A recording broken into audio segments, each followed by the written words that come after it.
तो दोस्तों पिछले कुछ सालों में साइंस फिक्शन और सुपर हीरो मूवीज की तादाद काफी बढ़ गई है और इन मूवीज में भी आजकल मल्टीवर्स बहुत ज्यादा दिखाया जा रहा है। डीसी की नई फिल्म द फ्लैश भी इसी कंसेप्ट पर बेस्ड है। यहाँ पर हमें टाइम ट्रेवल और मल्टीवर्स दोनों ही देखने को मिला। इसीलिए ये एक typical science fictional super hero movie है जिसे समझना थोड़ा मुश्किल है। इसीलिए आज मैं द फ्लैश मूवी को शॉर्ट में एक्सप्लेन करूँगा। तो बिना किसी देरी के आइए देखते हैं। स्टोरी जस्टिस लीग मूवी के कुछ साल बाद की है।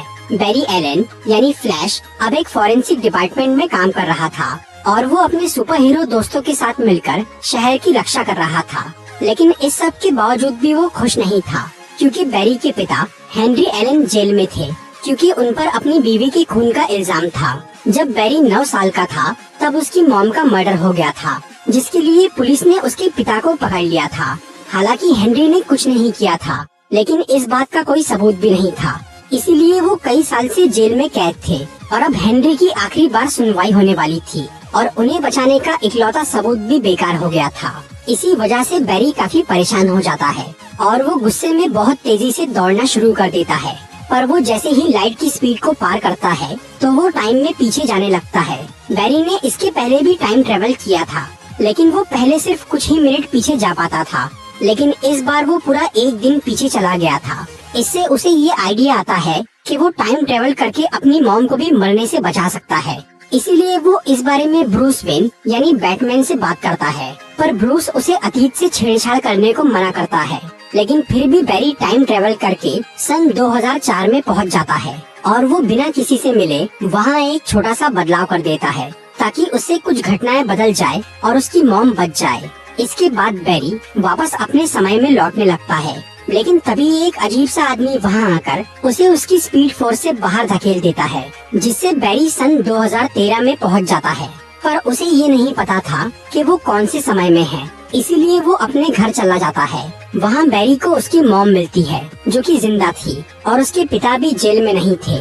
ये सब देखकर उसे लग रहा था कि सब कुछ ठीक हो गया है, पर तभी वहाँ पर उसे अपना एक हमशक्ल नजर आता है और जब बैरी उससे मिलता है तब उसे पता चलता है कि वो हमशक्ल उसका ही छोटा रूप है जो कि 18 साल का है। असल में जब बैरी को उस अजीब आदमी ने स्पीड फोर्स से बाहर निकाला था तब वो एक अल्टरनेट टाइमलाइन में पहुंच गया था जिसमें पहले से ही एक बैरी एलन मौजूद था। उसके पास पावर्स नहीं थी और वो अपने माँ बाप के साथ एक खुशहाल जिंदगी जी रहा था। फिर ये मेन बैरी उस यंग बैरी को बोलता है कि वो फ्यूचर से यहाँ आया है, लेकिन वो उसे ये नहीं बताता कि वो पास्ट में क्यों गया था। इसके बाद मेन बैरी वापस अपने समय में लौटने की तैयारी करता है, पर तभी उसे ये पता चलता है कि वो दिन 29 सितंबर 2013 है। उसी दिन बैरी को एक पुलिस डिपार्टमेंट में काम करते वक्त पावर्स मिली थी। इसीलिए मेन बैरी ये सोचता है कि अगर आज उसके अतीत वाले रूप को शक्ति नहीं मिली तो उसका वजूद ही मिट जाएगा। पर उसे ये नहीं पता था कि वो एक अलग टाइमलाइन में है जिसका उसके भविष्य से कोई लेना देना नहीं है। इसीलिए वो यंग बैरी को लेकर उसी जगह चला जाता है जहां उसे पावर्स मिली थी। फिर मेन बैरी वहां पर छोटे बैरी को बिजली का झटका खाने के लिए तैयार करता है, लेकिन इससे वो घबरा जाता है और इसी वजह से जब वहां पर बिजली गिरती है तो वो केमिकल से गुजरते हुए दोनों बैरी के पार हो जाती है, जिससे यंग बैरी को तो पावर्स मिल जाती है पर मेन बैरी की पावर्स चली जाती है। और तब मेन बैरी छोटे बैरी को उसकी शक्तियों का इस्तेमाल करना सिखाता है, इस उम्मीद में कि अगर वो टाइम ट्रेवल करना सीख जाए तो वो उसकी मदद से वापस अपने समय में लौट सके। लेकिन इसी बीच उनकी दुनिया में जनरल जॉड जो कि क्रिप्टॉन प्लेनेट का एलियन था, वो अपने साथियों के साथ धरती पर कब्जा करने आ जाता है। जनरल जॉड जिसने मेन बैरी की दुनिया पे भी हमला किया था, वो आखिर में सुपरमैन के हाथों मारा गया था। इसीलिए जॉड को फिर से हराने के लिए बैरी जस्टिस लीग के अपने साथियों को ढूंढना शुरू करता है, लेकिन धीरे धीरे उसे ये समझ में आता है कि उसके टाइम ट्रेवल करके अपनी मॉम को बचाने से वो पूरा यूनिवर्स काफी बदल चुका है और उस दुनिया में जस्टिस लीग के ज्यादातर लोग थे ही नहीं, वहाँ सिर्फ बैटमैन ही इकलौता हीरो था। इसीलिए दोनों बैरी बैटमैन को ढूंढते हुए गॉथम सिटी में उसके घर चले जाते हैं, पर वहाँ उन्हें जो ब्रूस वेन मिलता है वो मेन बैरी की दुनिया से बिल्कुल अलग था। ये ब्रूस काफी बूढ़ा हो चुका था और वो बैटमैन के काम से रिटायर भी हो गया था। फिर बैरी उसे अपने टाइम ट्रेवल के बारे में बताता है तो ब्रूस उसे बोलता है कि टाइम के साथ छेड़खानी करने पर पूरा मल्टीवर्स खतरे में पड़ सकता है। उधर जनरल जॉर्ड पृथ्वी को क्रिप्टॉन ग्रह जैसा बनाकर यहाँ अपनी नस्ल बढ़ाना चाहता था। इसके लिए उसे जेनेटिकल कोडेक्स चाहिए था, जो कि उसके एक क्रिप्टोनियन साथी के शरीर में था, जिसे कई साल पहले पृथ्वी पर भेजा गया था। इसी वजह से जॉर्ड उस क्रिप्टोनियन को ढूंढ रहा था। ये बात जब मेन बेरी को पता चलती है तो उसे लगता है कि जॉर्ड काल-एल यानी सुपरमैन को ढूंढ रहा है। इससे वो ये मान लेता है कि उस दुनिया में भी सुपरमैन मौजूद है। इसीलिए वो जॉर्ड को हराने के लिए सुपरमैन को ढूंढना चालू कर देता है और वो इस काम के लिए बैटमैन से मदद मांगता है। ब्रूस पहले इसके लिए राजी नहीं होता, लेकिन बाद में वो ये पता लगा लेता है कि कुछ साल पहले रशिया में एक क्रिप्टोनियन स्पेसशिप आया था, जिसमें से निकले एलियन को एक माफिया गैंग ने कैद करके रखा है। इसीलिए दोनों बैरी उस क्रिप्टोनियन को छुड़वाने का फैसला करते हैं, जिसमें बैटमैन उनकी मदद करता है। और क्योंकि अब फ्लैश की पावर्स यंग बैरी के पास थी, इसीलिए मेन बैरी उसे अपना सुपर हीरो सूट दे देता है। फिर दोनों बैरी और बैटमैन एक प्लेन से रशिया चले जाते हैं और वहाँ वो तीनों उस माफिया गैंग का मुकाबला करके उस खास चेम्बर के अंदर चले जाते हैं, जहाँ वो एलियन कैद था। लेकिन वो काल-एल यानी सुपरमैन नहीं था, बल्कि वो एक क्रिप्टोनियन लड़की थी, जो कि उस कैद में रहकर काफी कमजोर हो गई थी। उसके सुपरमैन न होने के बावजूद भी बैरी उसे बचाता है। फिर बैटमैन और दोनों बैरी उस लड़की को लेकर वहाँ से बाहर निकलते हैं। तब उस गैंग के लोग उन पर हमला कर देते हैं, पर क्योंकि अब वो क्रिप्टोनियन लड़की बाहर धूप में आ गई थी, इसीलिए उसकी ताकत वापस आ जाती है और वो अकेले ही सभी गुंडों को मार देती है। इसके बाद बैटमैन उन सबको रशिया से वापस अपने घर ला लेता है, जहाँ वो लड़की बताती है कि उसका नाम कारा है और वो काल-एल की कजिन है। जॉर्ड को जो कोडेक्स चाहिए था वो कारा यानी सुपर गर्ल की बॉडी में था, पर उसे ये बात पता नहीं थी। फिर जब बैरी जॉर्ड से लड़ने के लिए कारा से मदद मांगता है तो वो मना कर देती है, क्योंकि उसे पृथ्वी के लोगों ने कैद करके रखा था, इसीलिए वो उनसे नाराज थी। फिर कारा वहाँ से चली जाती है। वो जनरल जॉर्ड की टीम में शामिल होने जा रही थी, लेकिन जब वो ये देखती है कि जॉर्ड यहाँ शांति से रहने की बजाय इंसानों को मार रहा है, तो कारा अपना मन बदल लेती है और वो बैटमैन और फ्लैश की टीम में शामिल होने का सोच लेती है। दूसरी तरफ मेन बैरी कारा के जाने की वजह से अपनी पावर्स वापस लाने का फैसला करता है, ताकि वो जॉर्ड को खुद हरा सके।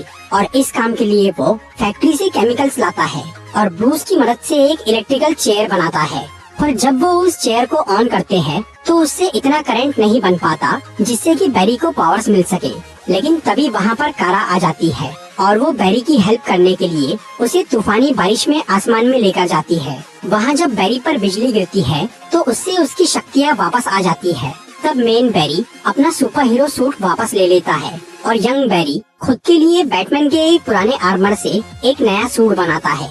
फिर दोनों फ्लैश, बैटमैन और सुपर गर्ल एक टीम बनकर जॉर्ड से लड़ने पहुंच जाते हैं। वो लोग कुछ देर तक जॉर्ड और उसके साथियों को अच्छी टक्कर देते हैं, लेकिन फिर वो कमजोर पड़ने लगते हैं और आखिर में जॉर्ड कारा को मार देता है और वो उसकी बॉडी से कोडेक्स निकाल लेता है। इसके अलावा बैटमैन का प्लेन एक स्पेसशिप से टकरा जाता है और वो भी मर जाता है।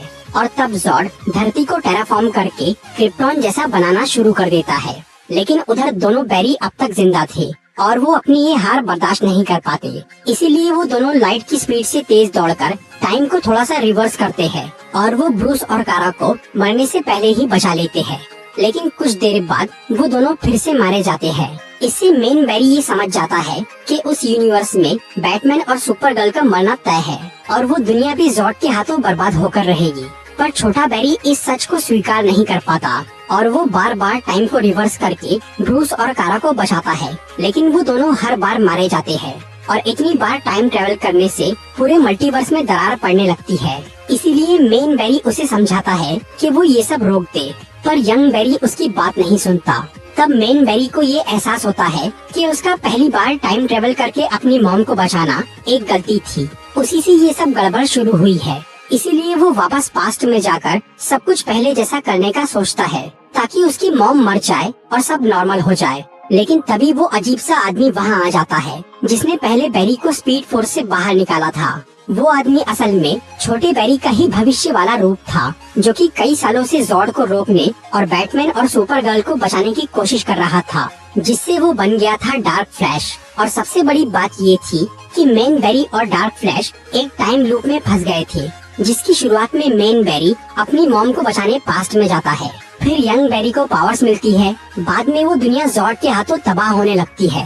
फिर यंग बेरी बार बार टाइम ट्रेवल करता है और बन जाता है डार्क फ्लैश, और अंत में मेन बेरी वापस जाकर अपनी मॉम को मरने देता है। ये टाइम लूप कई बार रिपीट हो चुका था, पर अब डार्क फ्लैश किसी तरह इस समय चक्र से बाहर निकल गया था। इसीलिए इस बार जब उस टाइम लूप के एंड में मेन बेरी अपनी मॉम को मारने जाता है, तो वो डार्क फ्लैश जो कि टाइम लूप से आजाद हो गया था, वो वहाँ आकर बेरी को रोक देता है। और क्योंकि अब उस स्पीड फोर्स के अंदर एक साथ 3 फ्लैश आ गए थे और उनका आपस में झगड़ा शुरू हो गया था, इसीलिए सभी यूनिवर्स आपस में टकराने लगते हैं और पूरा मल्टीवर्स तबाह होने लग जाता है। लेकिन डार्क फ्लैश उस पर ध्यान नहीं देता, वो बस अपनी दुनिया को बचाना चाह रहा था, और इसके लिए उसने जो तरीका सोचा था उसमें मेन बेरी का मरना जरूरी था। इसलिए डार्क फ्लैश उस पर हमला करता है, पर तभी यंग बेरी मेन बेरी को बचाने के लिए खुद बीच में आ जाता है, जिससे वो मर जाता है। और क्योंकि डार्क फ्लैश यंग बेरी का ही फ्यूचर था, इसीलिए उसके मरते ही वो खुद भी मर जाता है, और डार्क फ्लैश के मरते ही पूरा मल्टीवर्स फिर से ठीक हो जाता है। अब मेन बेरी वापस पास्ट में जाता है और वो सब कुछ पहले जैसा कर देता है, ताकि उसकी मॉम पहले की तरह मर जाए। लेकिन वो अतीत में एक छोटा सा बदलाव करके एक नया सबूत बनाता है, ताकि भविष्य में उसके पिता निर्दोष साबित हो सके। इसके बाद बेरी उसी समय में लौट जाता है जहाँ से उसने टाइम ट्रेवल की शुरुआत की थी। फिर जब हेनरी एलन की सुनवाई होती है, तो उस नए सबूत की वजह से वो बेगुनाह साबित हो जाते हैं और जेल से छूट जाते हैं। बेरी को लग रहा था कि अब सब कुछ ठीक हो गया है, लेकिन जब वो ब्रूस वेन से मिलता है, तो वो एक बिल्कुल ही अलग आदमी निकलता है। असल में बेरी ने अपने पिता को बचाने के लिए अतीत में जो बदलाव किया था, उसकी वजह से फिर से एक नई टाइमलाइन बन गई थी, जिसमें बाकी सब तो बेरी के ओरिजिनल यूनिवर्स जैसे ही था, लेकिन यहाँ कुछ घटनाएं और लोग बदल चुके थे। मूवी के पोस्ट क्रेडिट सीन में हमें आर्थर करी यानी एक्वामैन नजर आता है, जो कि पहले जैसा ही था। बेरी उसे टाइम ट्रेवल और मल्टीवर्स के बारे में समझाने की कोशिश करता है, लेकिन आर्थर उसकी बातों पर ध्यान नहीं देता। तो दोस्तों, ये थी द फ्लैश मूवी की एक्सप्लेनेशन वीडियो। अगर आपको ये वीडियो अच्छी लगी हो तो इसे लाइक और शेयर जरूर करिए, और ऐसी इंटरेस्टिंग वीडियोस देखने के लिए सब्सक्राइब कीजिए हमारा चैनल और इस बेल को दबाइए, ताकि आपको हमारी वीडियोस सही टाइम पर मिल सके।